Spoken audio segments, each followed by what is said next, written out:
Hey guys, welcome back to the CNJ show, and I got my favorite gin and juice here in Mrs. Fanique, and we hope that you guys are having a good day today. Let's get on with this topic. Okay, so Rickey Smiley recently did a show where he came out with the report that his son actually died from a drug overdose, and I know there was a lot of speculation whether it was suicide, drug overdose, because he didn't appear to be sickly or any type of other issues. So basically, he did come out and say that he had been struggling for a while with drugs, and which I was very saddened by it because I didn't know, from looking at him and watching, the show or whatever. I didn't know how bad it was. I think I had seen things here and there where he was always trying to help him, and trying to get him into rehab and things like that. But I just didn't think it was anything serious because he didn't. I mean, I guess certain things you won't see for everybody, right. But for him, I didn't see that at all. Right.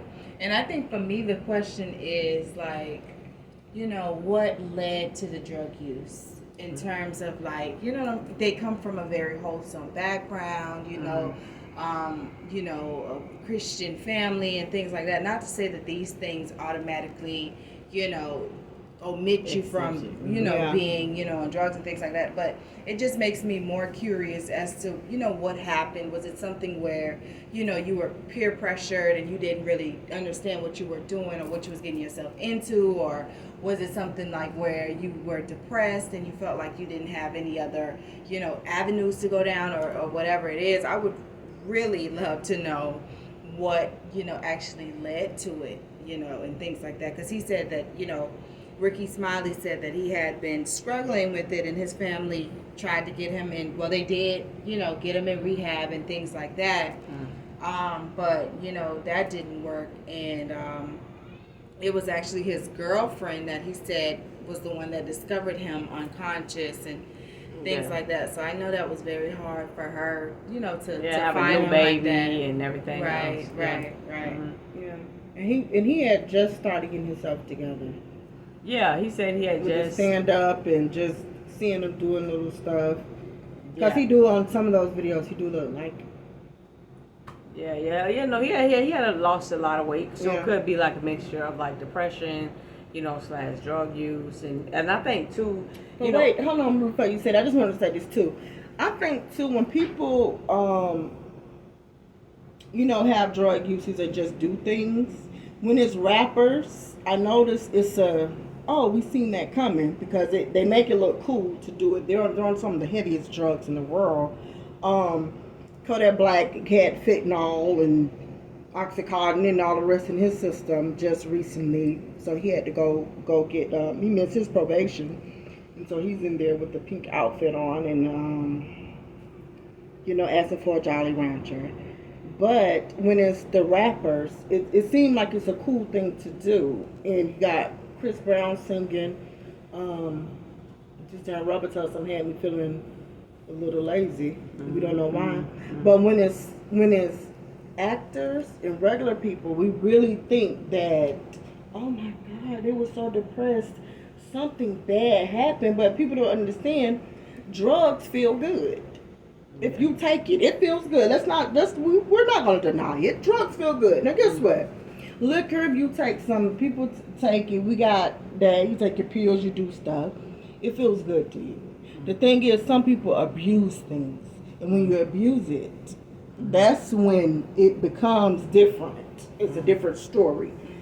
But I don't think we don't get the same outcome when it's rappers. Because we just looked at Young Thug and he could not sit still on his interview. Like he's literally moving himself. He's fidgety and he's moving, itching, pulling down his pants, pulling them back up, pulling his socks on, touching his ankles, and just looking like he's over with something, Right. But see, I think naturally, not only just rappers, right? And that is a good example. But I think just naturally, like if you look at somebody who come from a wholesome background versus somebody who come from the hood or whatever, you automatically assume that somebody from the hood is gonna probably dabble in drugs or whatever because of what you come from.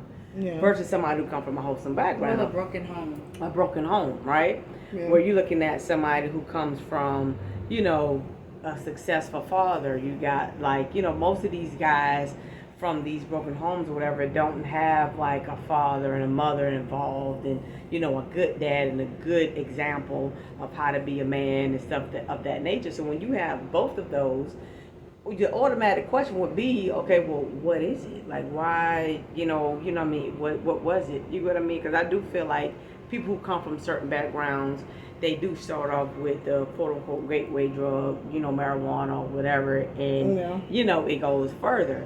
So of course, by the time you've been smoking weed since 13, 14, by the time you're 20, 25, you might be doing little pills, you might be doing this, that, and the third, right? Alcohol. Right. So I don't feel like it's necessarily just like, oh, because it's a rapper that is so surprising versus. But you know too what it is, and let's be keeping it honest here. A lot of these people is leaving us because it's the drug use with the drug dealers. We do not know what they're putting in those things when they say, okay, we got fentanyl. And you guys have to go look at this. It was a documentary of this doctor, Dr. Karen. It's a documentary. A black lady, a minister. She had I think her knee surgery or back surgery, one of the two. And she started to have problems, you know, afterwards. They had to take the medicine. And what happened was, I guess she ended up getting hooked on it. But that wasn't the part. The doctor said, okay, they see her getting used to it. Like she's starting to form a pattern, so they stopped. So then she started depending on the outside ones. And that's what led her to this different path. So now she was taking, I guess, what was up on the street, which was Oxycontin or fentanyl. And taking that, and she took it with some wine. And this was a doctor, a black lady. She was a doctor and a minister. And her sister did the documentary just to try to show how addictive drugs can be if you get hooked on it. She was like, the same way I need water, I see my sister really need it. And this is a minister.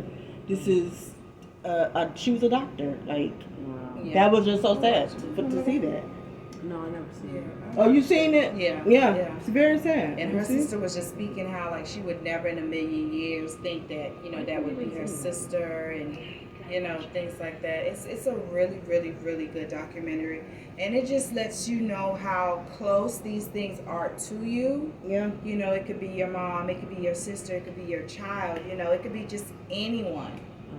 And I my heart really goes out to Rickey Smiley or any parent, any person, period, that's, you know, either themselves dealing with some type of drug addiction or knows someone that is, because it's like, you know, going through hell, you know, with no shoes on. It's tough. Yeah, so basically, and it is hard. You know, I mean, I've seen a lot of people, you know, wives, husbands, you know, girlfriends, like his girlfriend, you know, walked in and had to see him that way. It's a very, very tough, sad, you know, just an ongoing thing, because it's like you are trying to save this person's life. And what is in this fentanyl? I don't know. You know what? We watched something, me and Jen, I don't know if you remember, where a cop overdosed because there was a little bit that he was going through a car, checking a car. It was a little bit that The residue from the fentanyl. He touched it or got on him some kind of way or whatever, and he was having an overdose. He had to call and like back up or whatever it is. Like it was on his body cam. So what is fentanyl supposed to be used for? It's an addiction. Extreme pain. Right. And I don't think it's not just pure fentanyl, right? I think they give you like a little bit about amount of it. I think it's for, from what I've heard, it's maybe for like with people with cancer. Pain, exactly, that type of pain, or like anesthesia. I think. Okay. I think it's some type of anesthetic, so it just basically like stops your heart. But you know, the people on the street, just getting a hold to it, and they're making them, but they also making the fake ones. So there's, they have these synthetic, like the fake Percocets and the fake pills that people used to take, but they're having like fentanyl put inside of it. Right. Like, from Now, what I also heard too, I don't know how true this is, that with the fentanyl and some of the drugs, the coat in this is what helped our intestines not burn completely through when they put the coating on it. And when the coating is not on it, it makes it really, really strong. So you could really do a lot of stuff. So Yeah, that might be something. I mean, that's just what I heard. I'm not for sure, because but if you're not making, if you are, and that's what getting this stuff off the street, you getting don't off know the what they're streets. doing. Yeah, you don't know what they're doing. They're making it, who knows what all they're putting inside of it, spraying on top of it, and, and stuff like that. I mean, there's been a lot people is of overdosing with that. I mean, left and right. left and right. Yeah, it's really sad. bad. It's real sad because I think these people who might just take pills to be like the one. What was his name? I forgot his name. Overdosed. We used to watch him on Vice. Yeah, we used to watch him on Vice. And You know the stuff. guy who had that scar on his face, the black guy. Who used Oh to yeah, do- him. Yeah, I call Yeah, all day. he- The A&E guy. Yeah, he ended up overdosing. and Off stuff of heroin, like right? that. Yeah, But I wasn't fentanyl. I thought it was fentanyl too. Oh, it was heroin. yeah, I think it was heroin. Yeah, it was something heroin. But you know they put fentanyl in everything now. Yeah, so that's the thing. I think. You know. And see, and I want Kodak Black to be a little careful because he missed his court date, and that it showed that he had fentanyl. And I know his mom. Well, yeah, no, he already got released from off of that. They said the girl was starstruck and she switched the wrong P or whatever, so it wasn't his. Oh, okay. It wasn't his P. Oh, that's good. That's good to hear. That's Oh, good. the guy's name is Michael K. Williams. Who Okay, died from yeah. an overdose. Yeah, I know his name was Michael. I just didn't remember the last name. And DMX as well. Yeah, You know, it's a DMX. lot. It's a lot Yeah, of it's people. DMX. It was Keisha Cole's mom, and these people have been clean Yeah. for a while. And I think that's the thing too, because he said he was doing so well. So I can believe that he was doing well, and then because I think you grow a tolerance for certain drugs, Yeah. certain alcohol, certain foods, even, right? So that's the reason why even much, if you're on a diet, for example, and you stop eating fried foods, you stop eating this, that, and the third for say 2 weeks, and you go back on that 15th day and like, oh, let me just eat a cheeseburger. I'm kind of tired Yeah, it's of not all the health. You don't feel good about it after. Like you Yeah. feel not even afterward. Like a lot of times you can't even eat it. You taste all of the oil. You taste all of the. Yeah, I salt. know that happened to me when I was Yeah. really into the fitness. That happened to Notice me, it. and I actually got sick from. Well, yeah, your body eating rejects from- it. Yeah, your body. it You have to does. force it back into your back. Yeah. Into your life. You do. You You gotta really take do. one day at a time with that stuff. Yeah, and the same Yeah. thing like with the drugs. I think when you off of it for so long and you got basically detox your body from it, once you start back on it, you can't take the same thing that you done grew this big tolerance to take. And now you know what I mean? It's just And we just hate it's that sad. happen. Yeah, it's very sad. My heart goes out to Rickey. So he was very Yeah. close to his son. His son He loved was. his father.